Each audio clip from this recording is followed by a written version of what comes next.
I made myself into a monster, and I battered anybody that came anywhere near me. It was just massive displacement.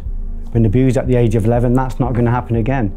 So I built this armory. All of my armory's in the books now, but all of the war paint, you know, all my body's filled with war paint. A huge back, big back, you know, wings. Don't come near me, I'm fucking dangerous. Actually, I was just an insecure, frightened boy stuck in the carapace of this martial arts legend. I wasn't a legend. This martial arts master, I wasn't a master. I was a frightened boy inside this physical frame. The only way I was going to clean that, Brian, was to write about it. I thought my wife would be ashamed of me. She actually said to me, yeah, but these things you've written here, they didn't happen to you, did they? You didn't do that to yourself. And I said, yeah, but I did. And that's the whole idea of writing the plays. I said, it's blackmailing me.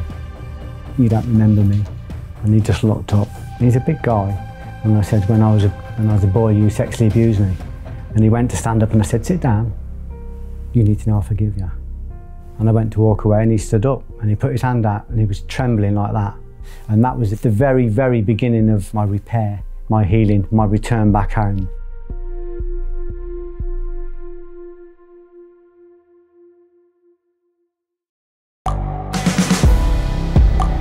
The world is changing.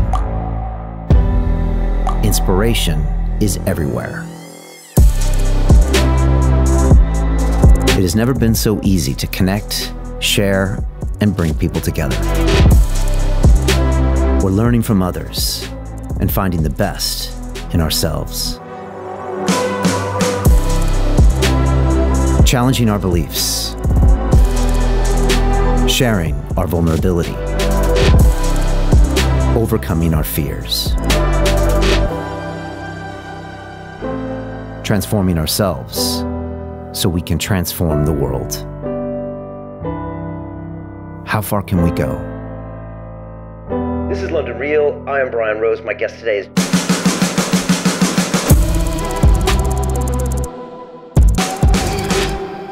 This is London Real. I am Brian Rose. My guest today is Geoff Thompson, the British author, filmmaker, BAFTA-winning screenwriter, and martial arts expert. You were an early pioneer of street fighting techniques for self-defense, becoming a lead instructor for Chuck Norris in Las Vegas, and holding black belts in karate, judo, and aikido. Your first book, Watch My Back, recounts your violent experiences as a nightclub bouncer for over a decade. This was later adapted into a stage play and made it into a BAFTA-nominated short film. You went on to write award-winning films for the actors Ray Winstone, James Cosmo, and Orlando Bloom, and choreographed a West End play. You've also written over 40 books, many of them Sunday Times bestsellers. Your latest, Notes from a Factory Floor, How I Got From There to Here, chronicles your journey from a Coventry bedsit to the hallowed halls of BAFTA Piccadilly. Geoff, welcome back to London Real. Thanks for having me, and thanks for being so kind as well.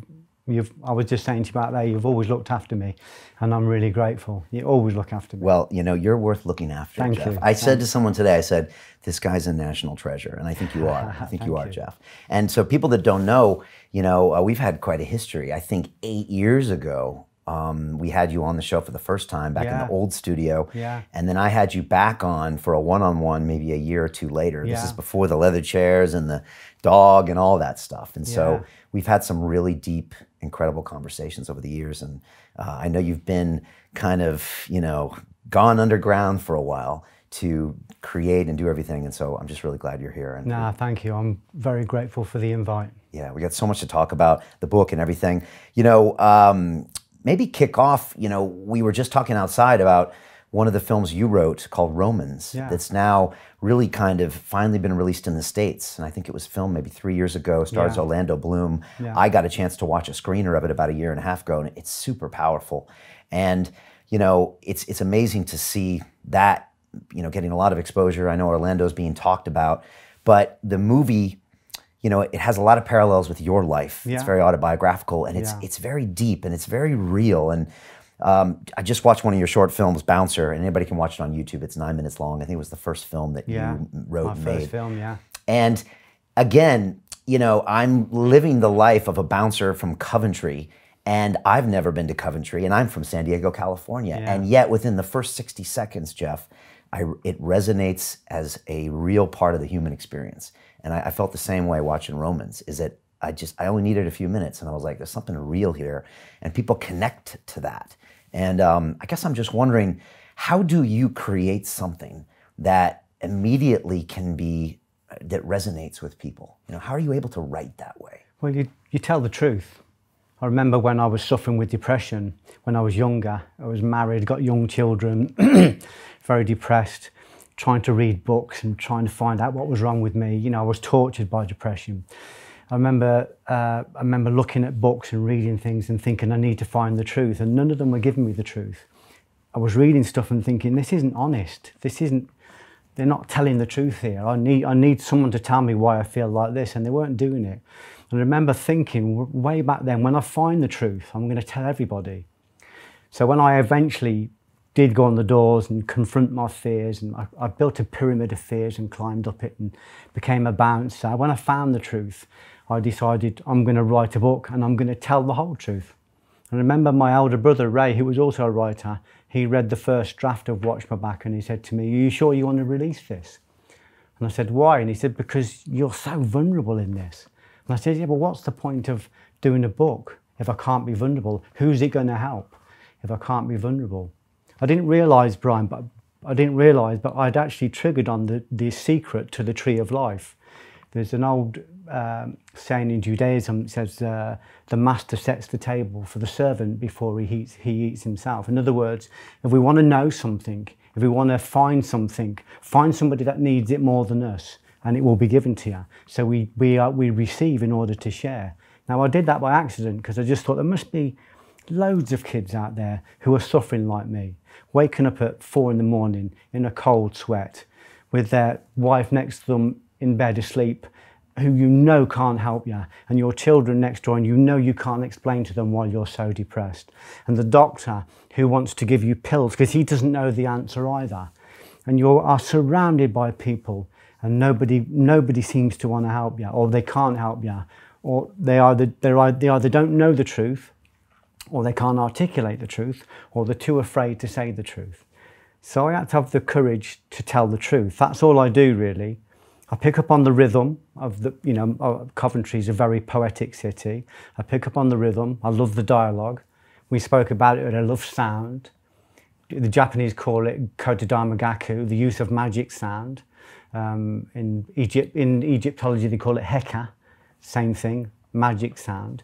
So I picked up on that rhythm and recognised it wasn't just the words and just the truth, it was about the rhythm. The rhythm can be healing.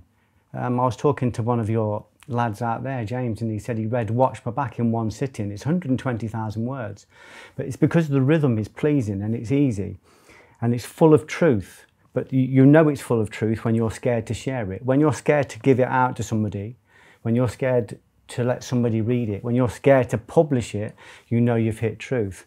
And the truth means going inside yourself like a pin in a crab shell and pulling out the last vestments of sin or error or duplicity or fear, whatever it is that you're hiding from, whatever it is that's inside you, whatever parasite's in there, you find it, you pull it out, and you transfer that onto the page. You transfer the truth, and it becomes, you transferring the material into the spiritual. You transforming the dark into the light. So I was taking all of these fears, all of these depressions, all of these kind of conflicting, divided voices, and I was putting them onto the page. I was exposing them to light, and I was giving them life outside of me.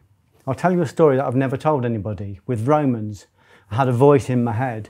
My tummy was playing up, my stomach was really bad, and I started to communicate with this element in me, or this elemental, and I said, "What do you want?" He says, "You know what I want." I said, "Articulate what you want." I said, "I can feel you in me. I can feel you there. What do you want?" He said, "I want life outside of you. I want life eternal outside of you." And I said, "And how do you want that?" He said, "You know how I want it." And I said, "You want me to write Romans?" But I said, "I've already written Romans 12:20. Then it clicked.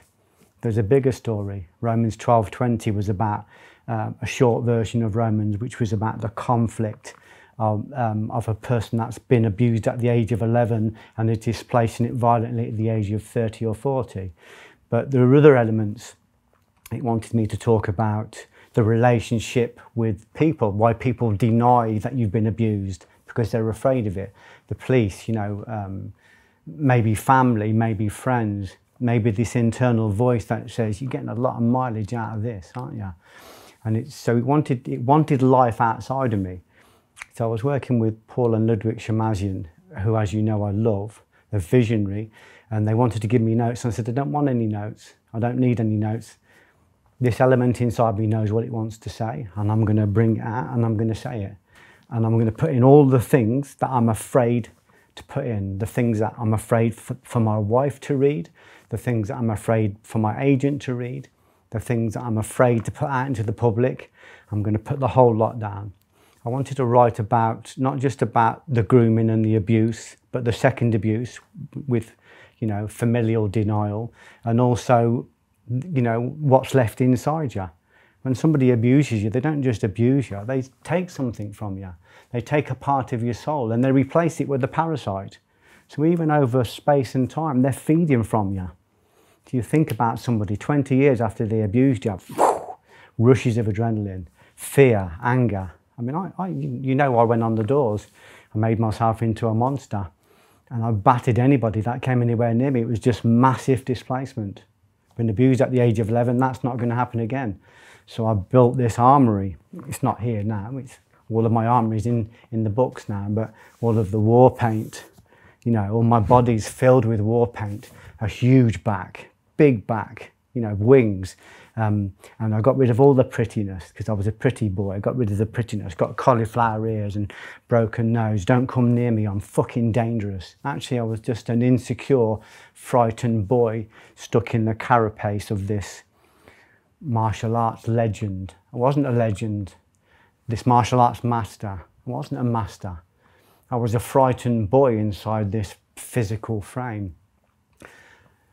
The only way I was going to clean that, Brian, was to write about it and to say, this is, you think I'm a tough guy or you think I'm this, but actually this is what I feel like inside and I want to clean that. So the whole idea of writing the book was about telling the truth, so that if that book lands on the, if that, for instance, Notes from a Factory Floor lands in the hands of another young family man who's suffering with depression, who's cornered by depression, who's imprisoned by depression, he's going to read that and he's going to find himself. He's going to find something of himself, because there's nothing I've left out. Everything that happened to me, all of the terrible, wild imaginations, the possession, you know, somebody abuses you, they leave a parasite in you, and even you can't even trust your own hands. Even your own hands abuse you. You lose your will. Your will is taken over. And the only way to get rid of that is to write it out, talk it out, you know, put it into paper, give this element a life outside of you. So that's converted. I've converted what they would call in Judaism the evil inclination, the evil element within everybody. I've converted it into spiritual light or into information, and it's recorded in ink. So people can read that, and the sound waves, ironically, we were talking about sound out there, the sound will lift off the page and it will become subvocalization in them, and that will begin their healing process. Even if it just gives them information, even if it just gives them, you know, I think in the Quran they would call it a remedy. Some of the attributes of God are called remedies. So it gives you a remedy. So you read it and you just go, this is me. And there is hope. And this stuff that's blackmailing me, this stuff that's keeping me in my small terraced house, in this factory job, in this depression, actually, maybe it's not a harbinger of doom at all. Maybe it's a messenger of hope. Maybe I can turn into that, intercourse with it, absorb 99% of it, as Ushba says, Maria Ushba, the founder of Aikido, absorb 99% of it and convert it into something beautiful. So you said something to me when we came in, which is very kind. You're very prolific. That's all of the stuff I write, the films I make, they're my burnt offerings. That's my animal sacrifice. In the Old Testament, they talk about animal sacrifice, burnt offerings. It's an allegory. We sacrifice our animal soul. Our burnt offerings are all the things that blackmail us. We bring them out and we put them into the light, and we do it for one reason and one reason only, and this is the secret. We do it because we want to share it with other people, because we don't want other people to suffer. So whether you're talking about Buddhism or Judaism or Islam or Christianity or Sikhism or any of them, they all come to the same place. When we want to serve other people genuinely, when we genuinely want to serve other people, abundance comes down. Then it's our job to deliver that. So that's what and I love it. I do love the feeling. I mean, if I pick that book up now and I read the rhythm of the writing, I love it. And I can objectively tell you it's a great book because it's not mine. It's picked up all my flavours. It's picked up all my stories. It's picked up, you know, my own rhythms, but it's not me. That's too good for me. I couldn't write that. What I had to do, Brian, was get in the way of that. I just had to get in the way of it. I had to wait for it to come, and I remember it coming. And believe me, I put that book off for years and years. I kept saying, oh, I don't want to sit down and write that. Everyone kept saying, you should write a sequel to Watchmen Back. I kept saying, I can't write that. There's so much to remember. I'll never get it in order. What I was really afraid was that I knew behind those stories was a treasure. But to get to that treasure, I had to dig past quite a few dead bodies. And nobody really wants to do that. But I did. I had an inspiration to sit down and write it. And I sat down for 8 weeks full time, never let nothing disturb me. And it came out, 150,000 words literally came through me. And if I had have had more stamina, it would have come sooner. I just had enough stamina. I finished that. And I've been trying to write a book called The Divine CEO for a long time. I'd had 3 attempts, but it wasn't coming out. I just couldn't find it. I knew I needed to do it, but I couldn't find it. I wanted to write a book about creating a divine covenant. I finished that on the Friday, handwritten, and I said to my wife, the CEO's come, it's here, I can feel it. I went for a walk up Coombe Abbey, my local park, and 20 chapter headings downloaded into my head. I had to write them down before I lost them and send them to me as emails. I sat down on the Monday and I wrote for another 8 weeks, 150,000 words, and that was The Divine CEO. Again, another book that I had hardly anything to do with. It picked up my stories, it picked up my flavours. I have some delicious flavours. I have an Irish heritage. I've been around a few corners. So there's some nice stories, but the rhythm of it again is beautiful, and it's healing. It's a remedy, but it came through me.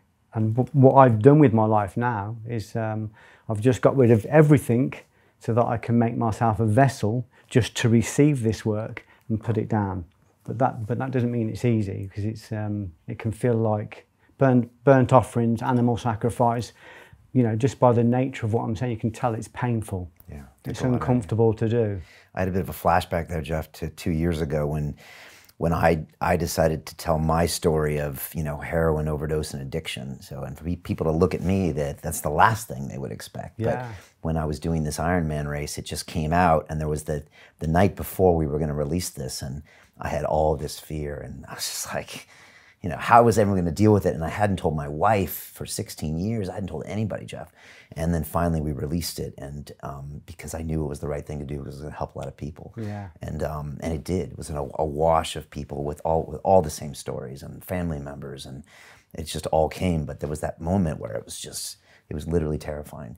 Yeah, but it really is. Yeah. I'm sure the reason I did that probably was planted seeds. Maybe even some of your stuff. Yeah. You know, told me that it was going to be okay. You know, so when I think it's intercessionary, Brian. They call it intercessionary writing.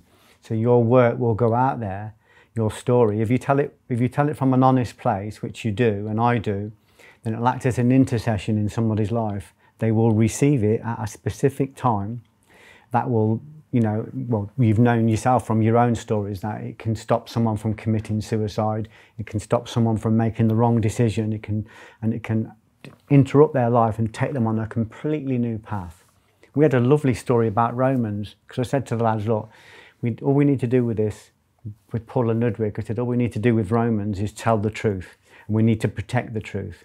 And when we put it out there, I can't tell Orlando that it's going to do well or that it's going to win awards. I've got no idea what this film wants to do, only that it's got its own soul, and that once we've done everything we can do, it was a lovely line from Pope Innocent said to St. Francis.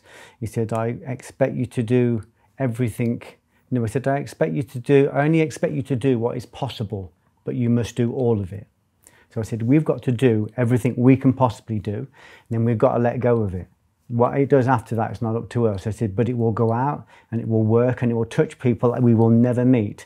We don't need to meet them. We just have to trust that the truth will go out and it will find its path. It ended up, I remember Rory Nolan, who's one of the actors in it, he was in Europe somewhere, I can't remember where it was, and he was there for a funeral, and he said, he was walking down the street and Romans was being premiered in this small town. So he went inside and he said, oh, I'm in this film. And they said, oh, well, do you want to come and present it? So he said, yeah. So he took his girlfriend's family with him and they all went and sat and watched this film.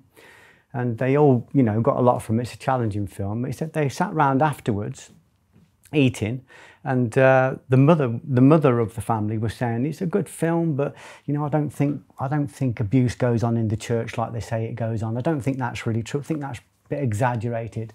And her son at the other end of the table said, I was abused, Mum. And she said, what? This is in a room full of people. I was abused, Mum. What do you mean? He said, do you remember that priest you sent me to when I was depressed? Yeah. He sexually abused me. The film acted as an intercession for him. That was the first time he'd found the courage to reveal it. And his girlfriend went, you know, a gasp. The mother, but she couldn't deny it anymore because it happened, and it's happened to so many people. And we're as sick as our secrets, aren't we? So this is the idea is that I don't need to know what the film does. I just need to know it's got the truth. Yeah. I know it's got the truth because, as you said, exactly the same as you. It wasn't just about writing the film. That was frightening enough. It was the thought that in 2 years' time, we're going to have to go over this and we're going to have to edit it and get it right, and then it's going to go out, and then people are going to want me to talk about it. They're going to want me to stand in front of a camera. They're going to want me to go on television. They're going to want to ask me why I forgave this person. They're going to want to know the details of the abuse. They're going to want to, you know, they're going to want to ask questions. And when they ask questions, it will be good for me because it will help me to reveal more little hidden parasites. But it's very frightening because you're just thinking, I don't want my mum to see that because I don't want my mum to be hurt. You know, I don't want my family to be hurt by my revelations. You know, these aren't, you know, some of the detail of what I've written about in notes and in Romans, you know, I've only just recently shared with my own wife. When I wrote Fragile, which was a stage play, which was a precursor to this, there was stuff in there that I had to tell my wife before we went in to watch it. This is what's going to be said, and I haven't told you this before because it was so secret. I didn't even know it was a secret. Only that I was ashamed of it, and that it was blackmailing me. So I decided I need to call its bluff and just say, okay, do your worst. You know, if you want to blackmail me, come in, have a sit down. Here's my wife. Here's my kids. Tell them everything. In fact, you don't need to tell them. I'm going to do a play. I'm going to put it in front of everyone in Coventry. Yeah. And this play, I nearly swore, but this play would not go on anywhere else. It wouldn't go on anywhere else. No one else would have it. And I said to the director, the West End director, Nick Bagnall, I said, I'm happy for this play to go on anywhere, but not Coventry. I can't have this on in Coventry, it will kill me. I said, the idea that my mum might see it, or the idea that my friends might stand in front of this, you know, this play about, you know, the sexual abuse and then my own self-abuse and my own sexual self-abuse, and the detail of that, I said, I don't want that in Coventry. But Coventry was the only place it would go on. A guy called Hamish Glenn, who's the artistic director, said, we'll put it on. And I was like, oh, God. It's exactly what you needed. Yeah, it was all I needed. Yeah. And I just kept saying to God in my head, I kept talking to my highest self, I kept saying, just protect my mum. I don't want my mum to be battered by this. This isn't to do with my mum. This is to do with me articulating what happened and trying to find the truth. The truth was I was blaming everybody for what happened to me.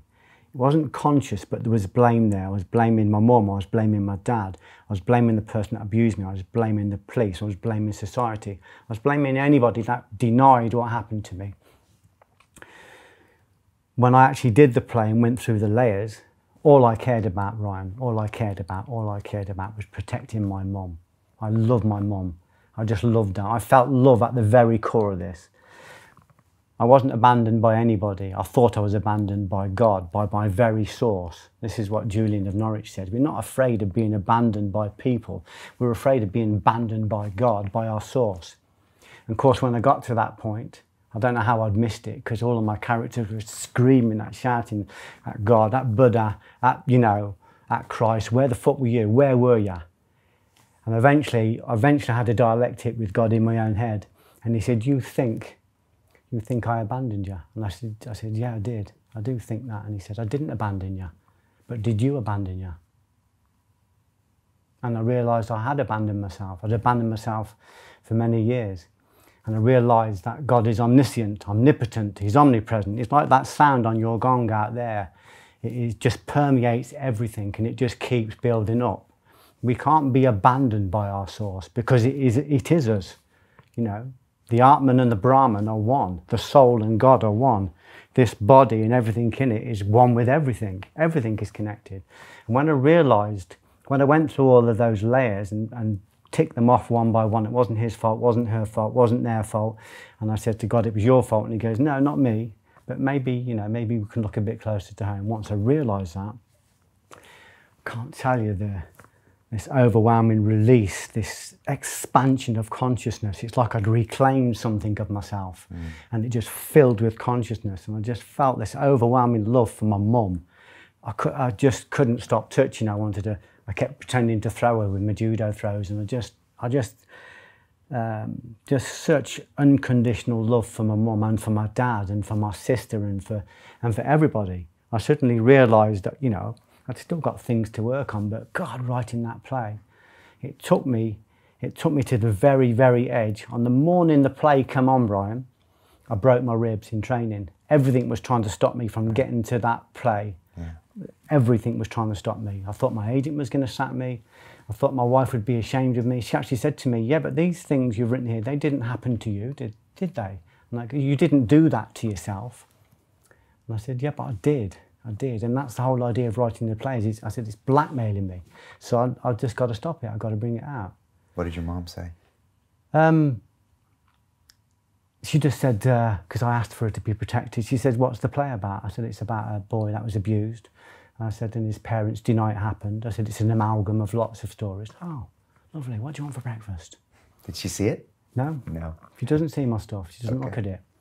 But that's okay. She doesn't need to. Yeah. I don't want my mum to be hurt in any sense. I don't, you know, I just love her. You know, everybody did their best.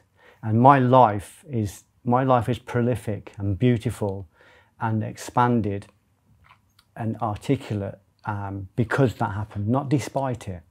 That sent me on a journey of understanding, trying to find not just knowledge, but not just understanding, but knowledge, certainty. I wanted to find certainties. I wanted to find purpose. In the Old Testament, they would call it logos. It literally means the word of God. I wanted to find something that I could be certain of. It sent me on a path, you know, this didactic path of massive learning. And I would never have done that without that crisis. I would never have done, there's no way I would have done that. I'd have probably just been the same as everybody else. I'd have probably just stayed in the factory and talked about doing something. But I was so driven. I was maniacal with what I did. And it's led me into the most beautiful places. It's led me to this beautiful relationship I've got with Sharon. I'm able to sit here today because of that, not despite it. Yeah. So it's, and because it happened, and because I went on a search to understand it into psychology, physiology, sociology, you know, into the metaphysics, to the spiritual realms, the Budo. And I don't mean socks and sandals and dream catchers. I mean proper Budo, proper scare the shit out of you, nearly take you to insanity Budo, you know. It took me to places that have given me real understanding, real certainty. In Islam, they call it yaqeen. It means certainty, knowledge. So knowledge is it's not like wisdom or understanding. They are the precursors to knowledge. Knowledge is a certainty that when it happens, it permeates you. It is you. You become knowledge. That's what you become. So there are certainties that I have based around some of the things I do, which are so certain that I cleave to God. I cleave to everything when I feel them. Some of the stuff I did in judo, some of the stuff I did on the door, the writing particularly. And can we talk a little bit about, you know, your backstory? Because we're making kind of some allusions to it, but I'd love it if you could talk about it. So you're born in Coventry, or right around there, and at some point it looked like you were going to have just kind of another typical life there. Yeah. And you were really suffering from some depression, which led kind of to anger and then to looking into your fears. And maybe we can just talk a little bit about that, just to kind of set the scene of, you know, who Geoff Thompson was back then. I mean, what were some of those things that kind of tripped into that evolution? I was wanting to expand outside of the periphery of my small life. But every time I got to the periphery of it, every time I got to the edges, every time I tried to expand the borders, I was turned away by fear, by terror. I didn't realise that I had to consume that, I had to absorb that, and I had to go through that. I call it the fire and thorns around the kingdom. I had to go through that, but every time I met it, I kept turning back inwards. So I had this massive creative urge, but nowhere to place it. I was suffering with periodic depression, which would literally wipe me out. It would leave me feeling terrified.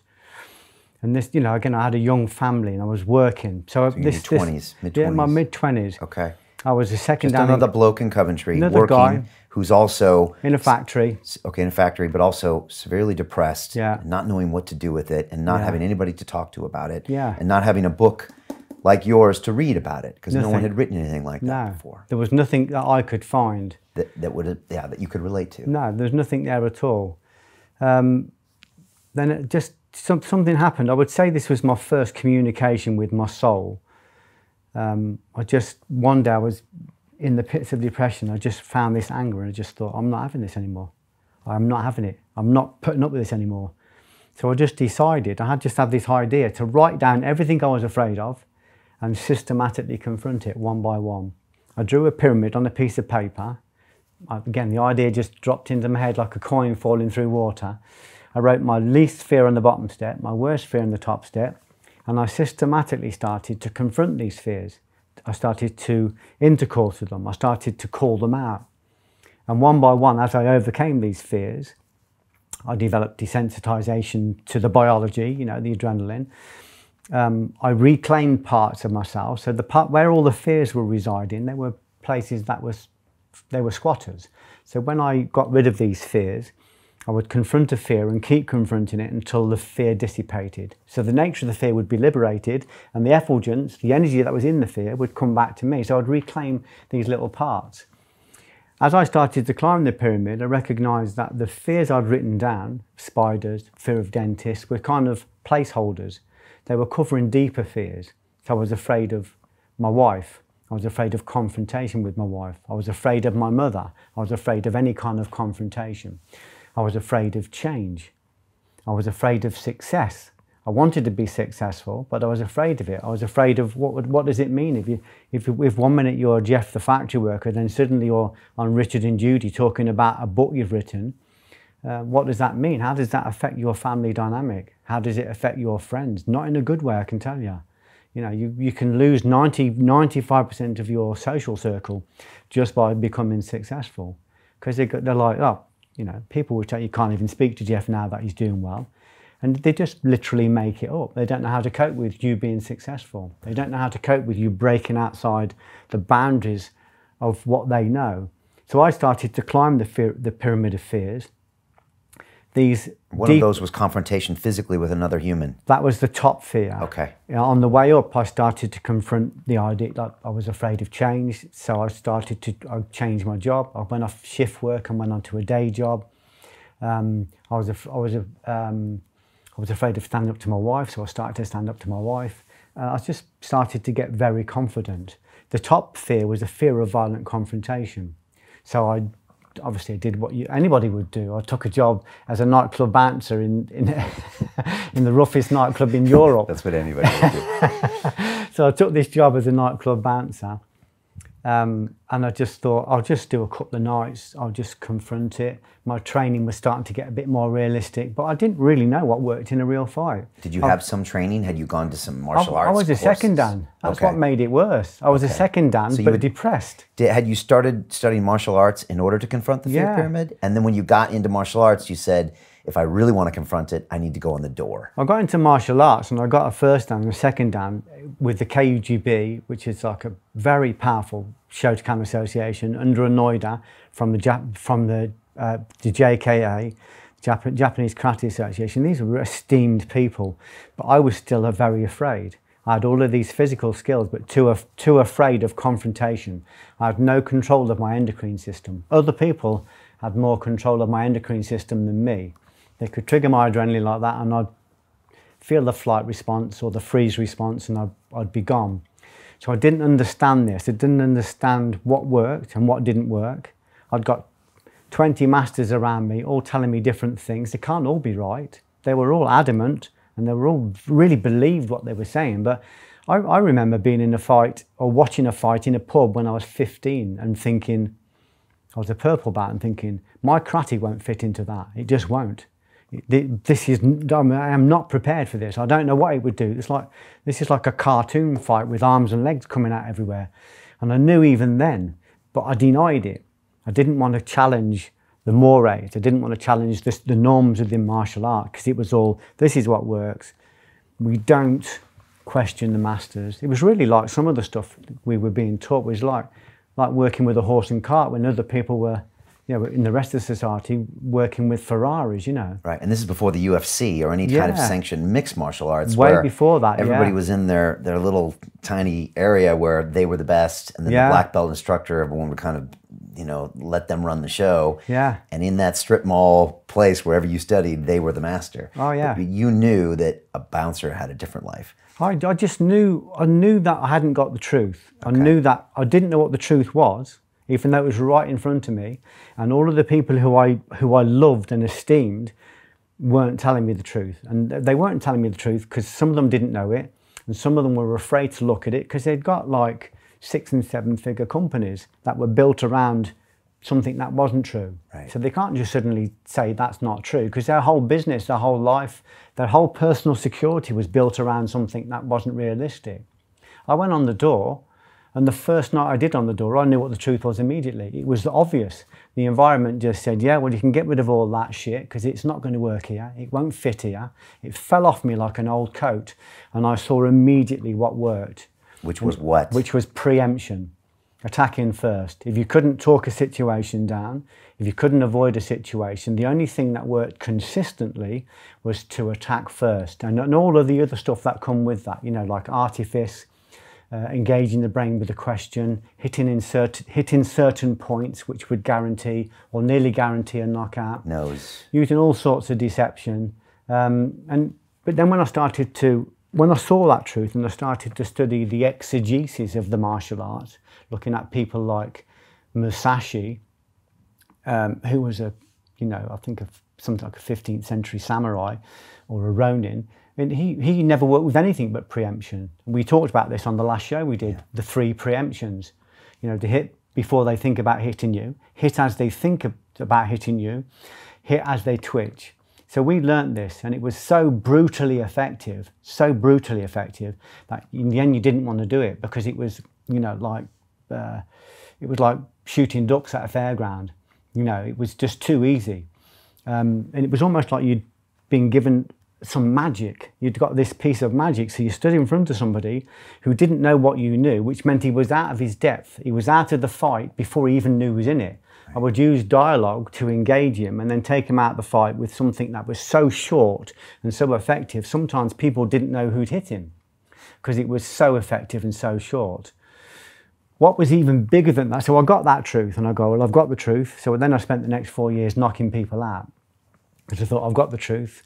I was confident, I was arrogant, I became a bully, I would say. That's not easy to say, but I started to solve all my problems with the physical response. I was no Kissinger, I know that much. Not just at work, but everywhere else. Everywhere. I was getting in fights at weddings, at funerals, in road rage. I said to Sharon one day, isn't Coventry violent? Everywhere I go, there's violence. And she said, no, there's a common denominator, Geoff. It's everywhere you go. So I recognised I'd got this filter in me, this belief that the world was against me, and that the world was dangerous, and that I needed to protect myself. And this all came back from when I was abused. Right, but you're also feeling powerful at this point, right? I'm feeling very powerful. You're the man, everyone's scared of you. Yeah. So even though maybe you're still scared inside, no one can tell. No one could tell. This is the basis of your books. Yeah, no one could tell. I didn't think they were scared of me. I thought they respected me, but they were just scared of me. Right. So, so I kind of built a legacy on that, but deep down inside I knew when I got my 5th Dan. My 5th Dan was a master grade. I remember looking in the mirror and being so disappointed.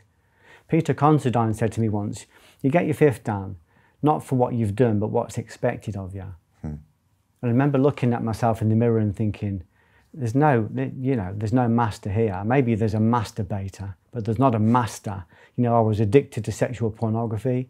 I was a bully. I was 4 stone overweight. I was ignorant.